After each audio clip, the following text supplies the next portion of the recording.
Got it.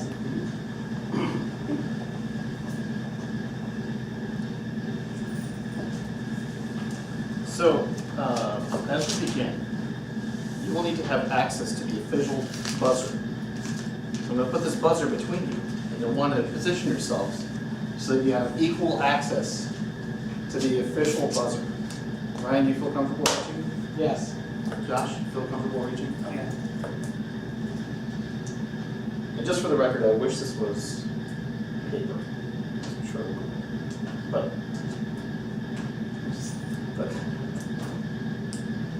okay. Tonight we're going to play a game of Family Feud. And so you're going to buzz in to begin playing the game. And we surveyed 3 books. The top 6 answers are on the board. And as you know, we begin by seeing who gets the first answer correct. So the question is, name an activity for facilitation.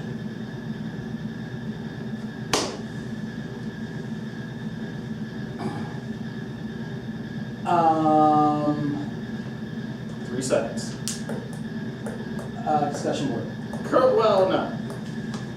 Wrong. Buzz. Heinrich family, your chance to steal. I don't know. I don't think I've used this. It's in your books that you read. I don't know. I thought discussion board was right. Are you sure about discussion board? Correct. I'm correct. I'm sure about discussion. We're talking about an in-class activity that you can use to open things up, change up the pacing, make it more of a facilitation. Trying again. Role playing. That'll do. Very good. That's number 5 on the list. Would you like to pass or play? It's on Dungeons and Dragons. I think in its purest form, yes. Role play? Yes, Like- it is a little bit like Dungeons and Dragons. I'm going to pass. All right, Heinrich family, you have 3 strikes. Name an activity for facilitation. Oh gosh, I can't even remember. I read that well on some John the other day. What do we got? 3 seconds. I don't know. Sorry, your first strike. Think back about what you read about this past week.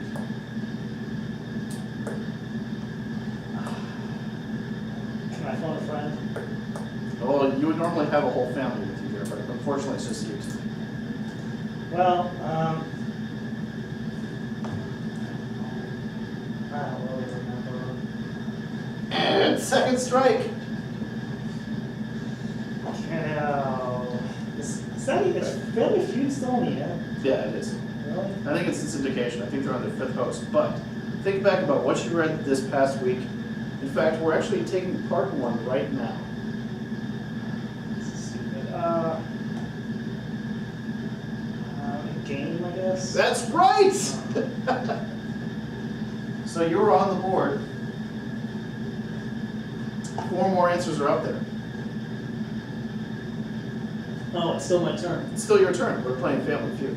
You've got 1 more strike before the Grayson family has a chance to steal.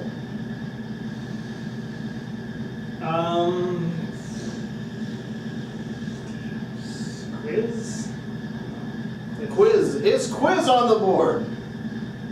And all right, Grayson family, your chance to steal. All right. This is about to get embarrassing. Okay. Top 6 answers of in-class learning activities. In-class facilitation activity. In-class That facilitation we covered activities. in the book. Right. We have role playing, we have games. You were very close with your We answer have before. discussion. That'll do!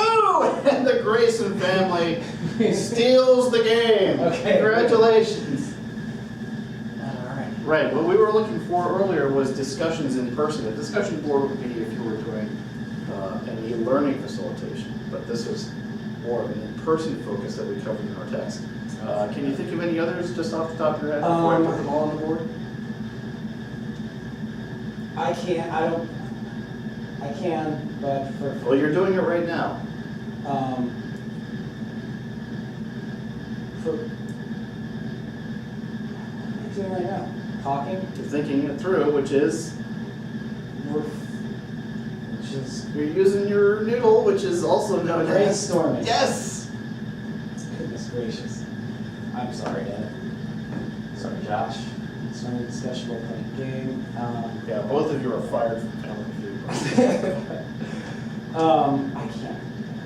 Well, we'll just list them out. Yeah, let's So you have a lecture and followed by a lab. lecture lab. And then last but not least, you would have like a demonstration. That's right, okay.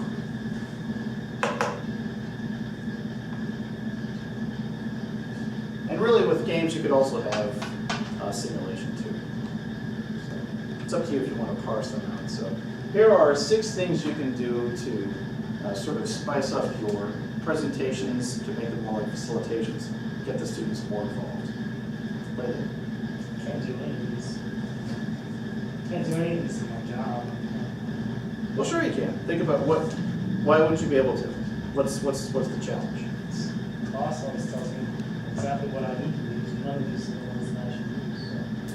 Well, a good way to put it to your boss would be, he might have something in mind for how you should do things. But these are great ways to help the learning sink in and make it a more effective training session.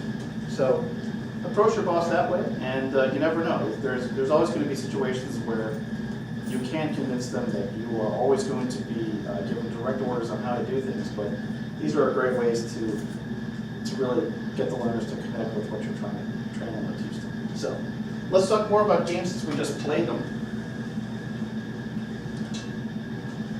Yeah.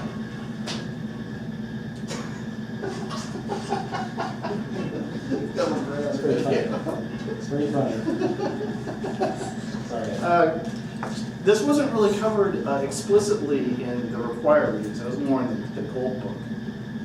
But just from your own past experience with playing games in classes, just like this one, can you think of any pluses or minuses to doing them? Group dynamic. So if like some groups aren't going to be ready for a discussion. Right, so you're always going to have the contest hogs or people who are really overeager, and then you're going to have people who aren't really prepared at all, who don't seem like they want to participate. So we'll put in like a varying audience types. Yeah.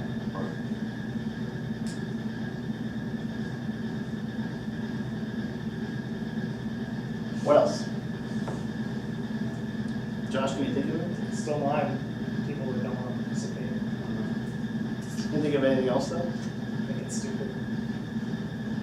That would kind of fit under there, like some people will just think it's a waste of time. Hard to organize, I guess. Yeah, they could be hard to organize. They take time to set up in advance, especially if you're going to be doing a simulation. That's a piece of software. And there's going to be significant time and money and development wrapped up in that. So that's a great answer. Yes, time, stuff. Okay, cool. And that's another one, is time itself. You know, you have to keep track of how much time is passing while you're playing the game. You don't want to let too much time pass because you've got so much content to cover. You don't want to waste the entire day playing a game. You've got a lot of other things to get through. All So the time. I'm really into World of Warcraft now. I've been playing that a lot.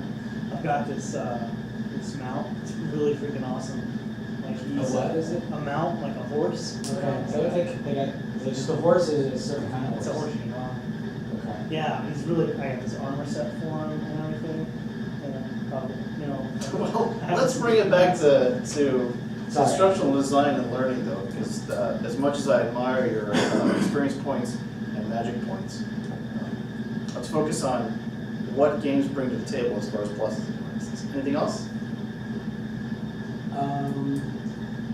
The relevance, like sometimes games, like some people, yeah, maybe we talked about somebody in the audience might not want to participate. Well, relevance is a really good point, and that can be a plus and a minus, and that's probably the biggest lesson to take away from this whole thing, is if you're going to introduce a game to your facilitation, you have to make sure that it's relevant.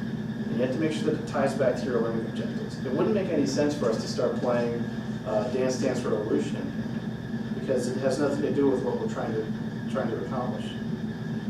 So relevance is a really important thing, but that can be both a plus and a minus. It's a plus when it ties back to your learning objectives.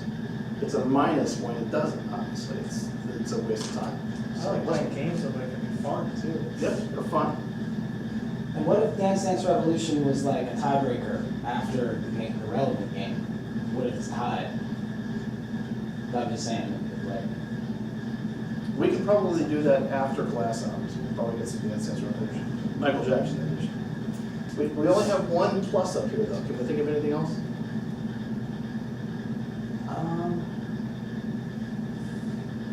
They actually work though. They do when you follow these tenets, when they're relevant, when they're compact, fun, when they're organized. Okay. When Well, sorry, go I ahead. like to play games, so they're, what about engaging? Fun and engaging. So, those are probably the two biggest positives, is that they're fun and they can also be engaging. It's a great way to start a class, to get people's attention, to get them going. It's also a great thing to come back from like a lunch break with, to get them back in the spirit. Or maybe if you're switching topics, it's a nice break in the action to sort of make a pivot or a transition from one topic to another. Break it up with a game. Make sure it's tight though, make sure you've got it organized, and most importantly, make sure it ties back to those objectives. Cool. The end. Thank you. Do your reviews.